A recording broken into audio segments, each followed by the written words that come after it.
అరకు వ్యాలీలో అద్దం లాంటి రహదారుల నిర్మాణంపై AP deputy CM Pawan Kalyan పై ప్రశంసలు వెల్లువెత్తుతున్నాయి. ఏపీ ప్రభుత్వం ఆధ్వర్యంలో డిప్యూటీ సీఎం పవన్ కళ్యాణ్ ఆదేశాలతో రహదారులను నిర్మించారు. ఈ ప్రాంతాల్లో నిర్మాణం పూర్తయిపోయిన రహదారులను ప్రజలకు అందుబాటులోకి తీసుకొస్తున్నారు. ఇందులో భాగంగానే మన్యం జిల్లా పార్వతీపురం మండలం సారవకోట కిడిమి రోడ్డు నుంచి సంగం వలస వరకు తార్ రోడ్డును నిర్మించారు.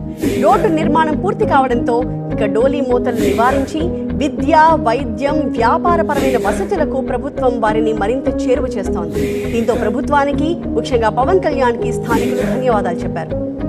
డిప్యూటీ సీఎం పవన్ కళ్యాణ్ గత కొన్ని రోజులుగా రాష్ట్రంలో క్షేత్రస్థాయి పర్యటనలు జరుపుతున్నారు.